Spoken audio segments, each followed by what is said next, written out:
श्रीमद् राजचंद्र जी ने कुछ बात ऐसी की राजकुमार भैया, उन्होंने कहा कि ये जीव जिस आमनाय में जन्म लेता है उस आमनाय में चलने वाले क्रिया को पकड़ लेता है, और वो सब जन्म अंदर आते तो हम जाते, पंच कल्याणक हो रहा तो अपन भी जाएं। पर क्यों जाएंगे, क्या लाभ है, क्या उद्देश्य है,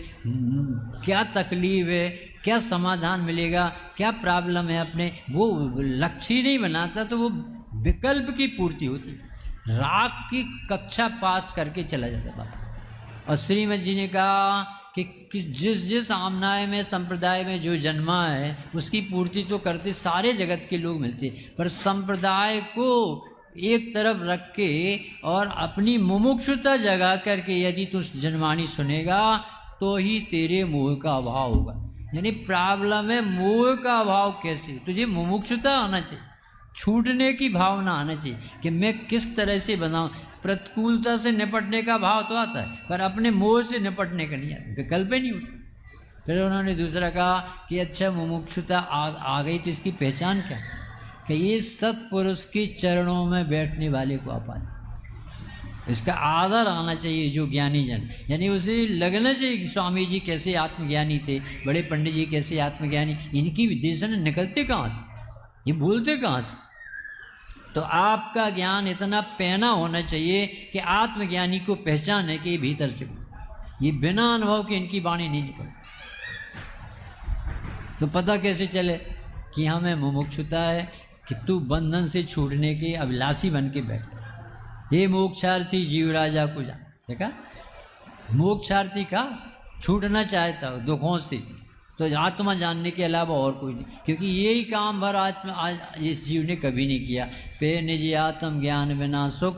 लेस न पा, आज तक जीव ने सुख का अंश भी प्रकट नहीं किया, क्योंकि सुख तो सुख स्वभावी आत्मा के बल से होता है, और सुख स्वभावी आत्मा की जिज्ञासा तो है जीव के अंदर से, यानी मुझे आत्मा जानना, मैं अपने को नहीं जानता, ये कभी दर्द नहीं लगता, लगे ना तो मिथ्यात कांपने।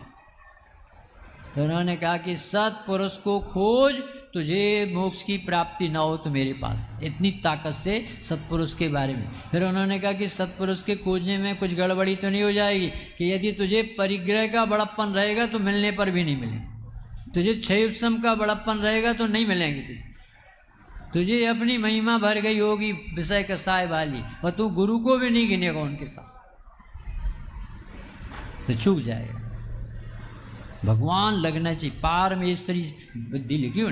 गुरु में पारमेश्वरी बुद्धि हो जाती शिष्य की, अपने आप को दैन्यता पे गिनता है कि मैं आपके सामने धूल हूं और आप मेरे भगवान, ऐसी लघुता आती,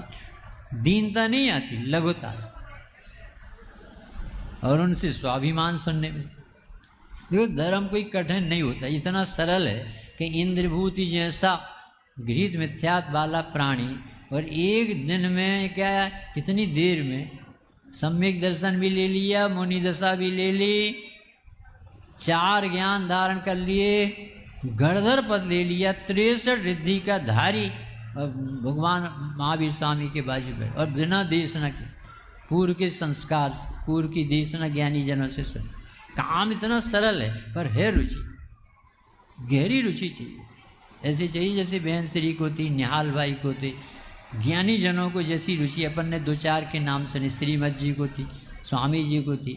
मम्मी मुझे शांति नहीं मिलती, मैं पढ़ने तो जाता हूँ परंतु मुझे आत्मा नहीं दिखती, शांति नहीं दिखती, ऐसे गुरुदेव की आंख में आंसू आ जाते मम्मी के। तो अपन को भी ऐसी प्यास जगती है कि नहीं, आस्क योर सेल्फ, क्योंकि हम आपको सुना देते, आप हमें सुना देते, इसमें तो चतुराई, परंतु अपने से बातें करना बहुत ताकत लगती, बहुत ताकत। यानी 2 शब्द बता रहे, स्वरूप संबोधन और स्व संवेदन, ये आ गया ना तो आप पार हो जाओगे। क्या बोला विवेक जी, स्वरूप संबोधन यानी आप दुनिया को सुनाते उससे ज़्यादा आप अपने से बातें करो, बहुत दिन भर डला रहे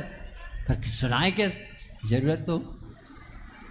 दूसरे को समझाना बहुत सरल, पर अपने को समझना बहुत ताकत, बहुत ताकत लगी।